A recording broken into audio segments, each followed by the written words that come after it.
moi dans Museveni, devant le président Félix, devant Chico Chitambo. Parce que les lots, au Capi, dans l'Union européenne, les lots ont composé fausses informations que le M23 va récupérer ma village. Luvuno, Lukuta. Va composer, va ma photo va publier. Après, va image, va technique qui ont capturé les FARDC. Va ligner dans les réseaux sociaux. Et pourtant que les réseaux sociaux sans déjà. Fatichua. Tout dit non.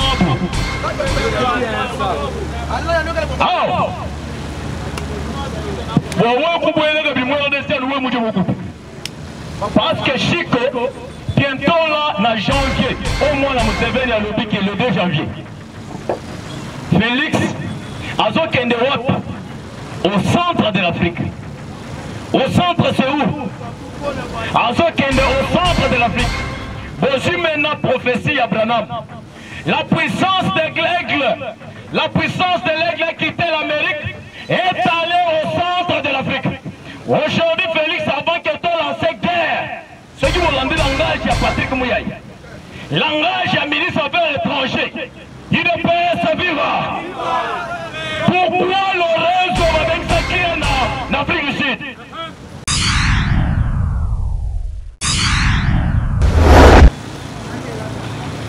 Le président Félix, parce que lobby, le général John Chibango a sali parade.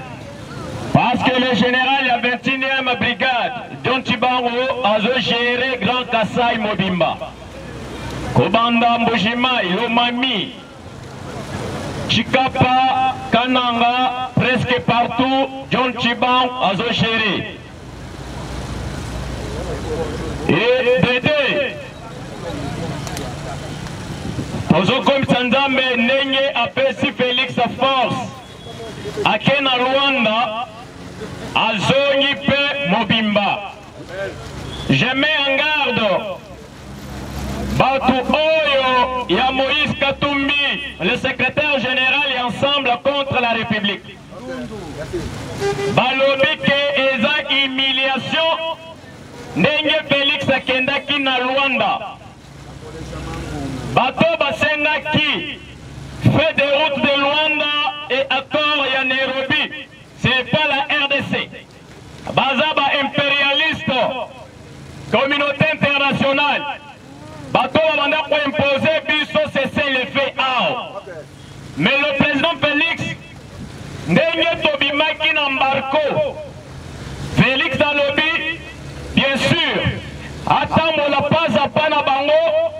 A organisé armée, tous en logistique le plus puissant d'Afrique, en attendant que formation militaire de père et de mère, au Bazakacha conformé, un vrai Congolais, Ayebake, Oezali Kambo Yamboka Yamabele, le président, la renaissance et armée congolaise, tout déboulonné, mixage au Joseph Kabila Tikaki. Brassage, Malembe, Félix Atini, des officiers, Baoya Kibomongo, Baouti Rosilisa, Nateni Yasika, Baoya Kananga, Naepo Kananga, le général Chico Azalakina Bango, Basilisi Kuna. Mais, Batobele dans l'agitation, Ndenge Bayokaki. Moi, dans Museveni, c'est un voyou. Moi, dans Museveni, le 2 janvier, il va attaquer tous les mercenaires au bazar à l'est de la République. Yopé au Télémi aux Obanga, parce que moi, dans Museveni, aux Obanga, à l'Obaki. Papa, vous avez remimiser l'armée. Les caméramens. Caméramen. Moi, la Museveni a lobby, a quitté, a précisé date, le 2 janvier, il va donner ordre. En refait son ordre pour attaquer tous les mercenaires, Pourquoi Balobi que le mercenaire? La semaine passée, Toranga Kiao, que M. Patro, les chefs et instructeurs, les Romani au Bazar Est, Bazar ancien, il y a IRSS. Il est Romani, na français, 50 français, 50 Romani. Bakanga Kena Romani, pourquoi Zakacha Koboma M23 na Est de la République? Baouti ko libéré, Malamo Ozibo la zongi la Kata RDC. Maintenant, l'Union européenne va planifier comment maintenant attaquer la RDC. Ah! Le 2 janvier. Le 2 janvier. Mais le mercenaire,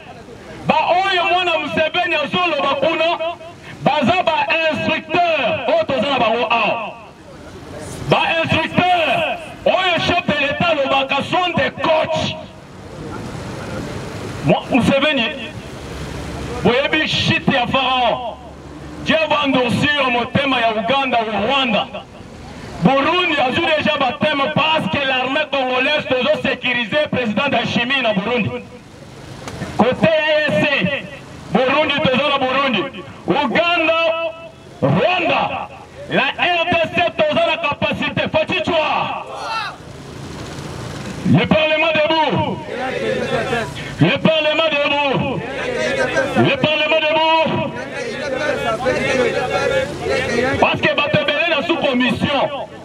Batebele Babani. Oh, moi na Museveni Lobaki. Moi l'élo actualité. Moi na Museveni. Qui est moi na Museveni? Devant le président Félix. Devant Chico Chitambo.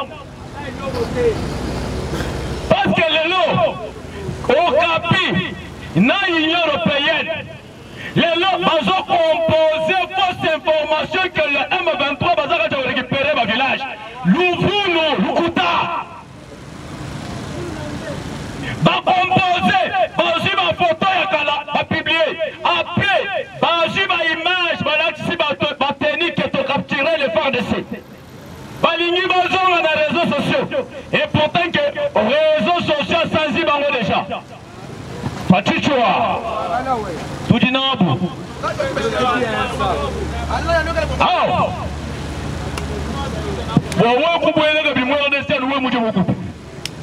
Parce que Chico, bientôt là, en janvier, au moins la Museveni a lobby qui est le 2 janvier. Félix, Azokende Wap, au centre de l'Afrique. Au centre, c'est où? Azokende, au centre de l'Afrique. Voici maintenant prophétie Abraham. La puissance de l'aigle a quitté l'Amérique et est allée au centre de l'Afrique. Aujourd'hui, Félix, avant que tu lances guerre, ceux qui vont lancer le langage à Patrick Mouyaï, langage à ministre des Affaires étrangères, il ne peut se vivre. Pourquoi Lorenzo va bien s'acquérir en Afrique du Sud? Pourquoi? Non, aéroport bien sécurisé en Afrique du Sud. Les avions russes, ils ont même armement, ils ont qui s'envoient en Tanzanie, Tanzanie va même, ils ont qui Tanagoma dans la République démocratique du Congo. Parce qu'il y a les signaux forts. Tu sais qu'il y a battu dans Moutou Zambien est mort. C'est impossible. La RDC va récupérer mes temps. Moi, on a Museveni. Parce que ceux qui ont talé, Lorenzo, Bensi et pas Ramaphosa. Ramaphosa, c'est l'issue à BRICS. Vous voyez que tout le monde est en guerre. Entre le corridor et le Bito, na port et Badan, na Inga 3. Les communismes, bas engagement, comment va investir à Bachambongo na bango pour nous la Inga 3. Les communismes. Maintenant, le communisme va s'engager pour nous relever pour il y a au profond, il y a banane. Les corridors, il y a l'obito. Les communismes va s'engager dans Moutou. Le réseau va bien par Ramaphosa. Le réseau, ceux qui ont l'ingui, au titre de la pouvoir, le coronavirus à la RDC. Papa, la RDC, Boyokaka. Nasenga qui se dit que pour la cité quand va combien village.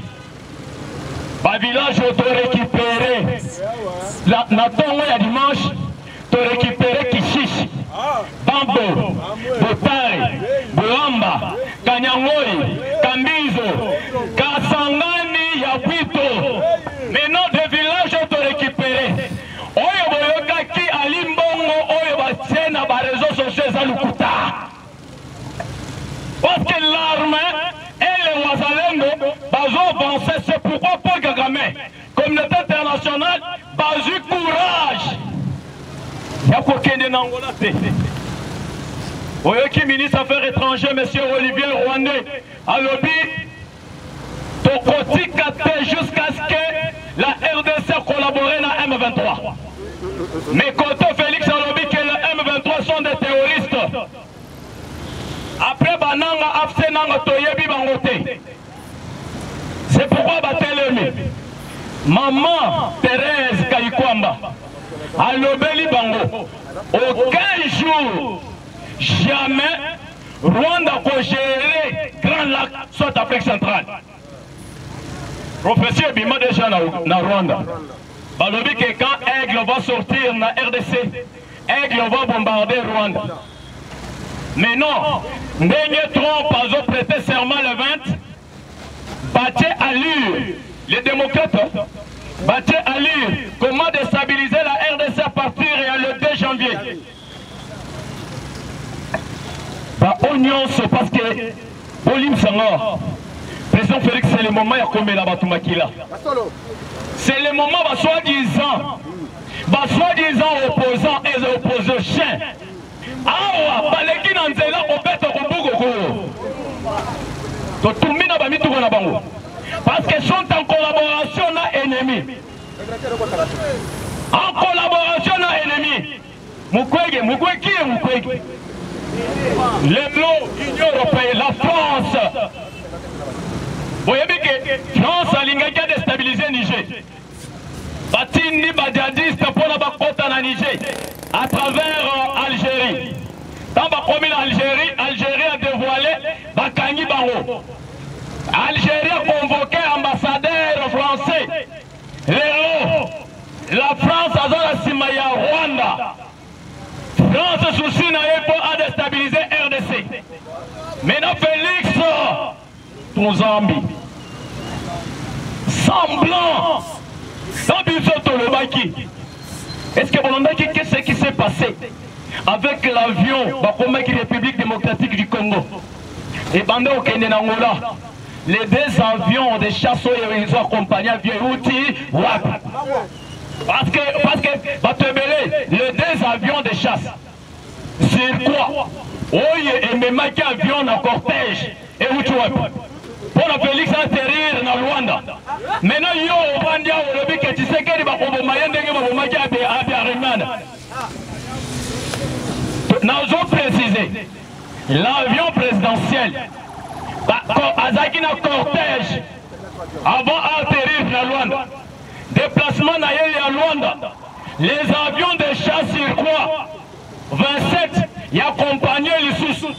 Azonia quitté sans problème, sain et sauf. Si le président le mieux sécurisé, c'est pourquoi Boyola qui moi dans Museveni. À lobby le 2 janvier, il va attaquer les mercenaires. Pas mercenaires, ni Tokocha et Misapipa. Parce que mi-temps, nous avons réveillé notre conscience avant de revenir au Katanga. Na Katanga, Toyoki qui est le billet vert. Bazaka Tchaoupé, ça va jeune Katangé. C'est votre problème. Eric Apen, c'est le moment à à disposition. Moïse, l'Union européenne, Baboué Kimbo, on a Okatanga. Baboué Kimbo, on a Okatanga. Pour la repère, ça va jeune, pour créer Moboulou. Église catholique en Bongo. Namateba, si c'est Mouteba. Baboué Kimbo, on a Kachaba jeune Katangaise. Mais, chargé des renseignements âgés de la NER, Izoun Kakia, le président général le général ya 22e brigade Eric Kapen tozosenga na aide ya John Chibangu. Chibangu contrôler na Lubumbashi ni Kasai, contrôler tosala bango seseku parce que mita oyo le président Félix au monde ndenge communauté internationale batelemi, France batelemi, États-Unis kotoy, Trump alelaki lobby alobi que les États-Unis vont commettre une grande erreur. Il y a pour lancer missile, autoriser Ukraine à lancer missile na Russie. Trump aleli. Mais, bah impérialiste, ceux qui vont aller dans Bloomberg, le pays où il s'allie dépense dans ma matériaux logistique, en 2023. Le premier pays à dépenses militaires équipement, c'est la RDC.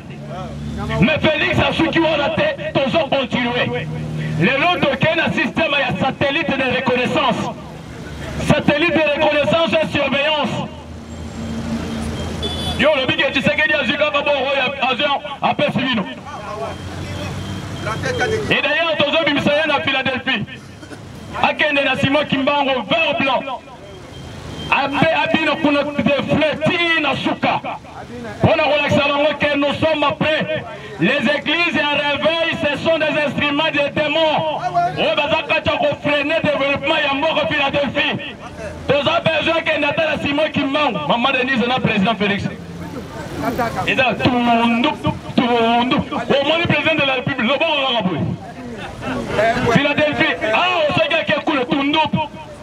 Wana, on m'a dit que que l'église a Félix a zosa la gymnastique. Copine, c'est qu'il y a un kuna kamera kotika na bureau. Matana ilo. Non, on n'a pas besoin d'une église à distraction. Militant oyo, il faut que conscience est ça là. La Russie, Maman Vatner, Kaikwamba Wagner, ministre des Affaires étrangères, va poser question à l'OBK. Il nous reste pour finaliser les signatures. Il y a Bissona, Russie. Il y a des signatures, les accords. Il y a défense, les accords. Il y a sécurité, les accords. On va signer la Russie. Et comme maintenant, on apprend ça. Maintenant, moi, on s'est venu à le 2 janvier. Attaquer Est de la République.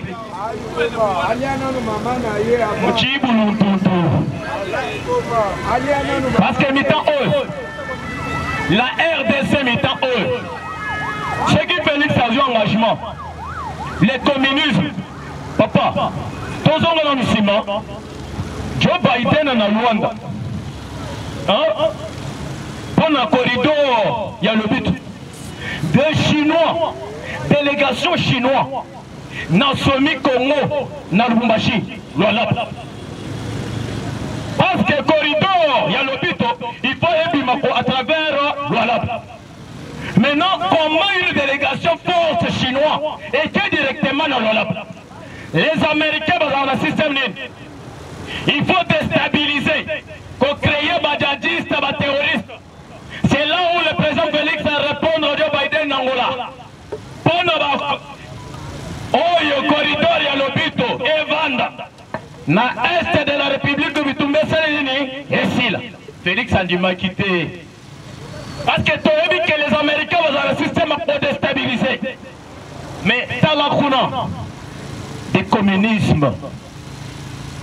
Des communismes. Pas te bénir au des actions, délice Sanga. Un criminel au maquillé peuple congolais dans ma boko. Délice Sanga. Bolandinani. Mukwegi. Aboma Ao. Mais mi-temps Oyo. Oyo, Azana dernier mot. N'ambon on a vu ça sur Félix. Oyo, Azana décision. Bon, tout n'a pas mis la zawapi. Kamera zaki orgueillé. Dans mon contact, il y a un peu de Wagaringiri. Keba. Ceux qui ont tiré sur le bord de la Marcamo. Il y a RDC, la zone destituée de l'Assemblée nationale. Dans la ramène. a commis le discours plein d'espoir.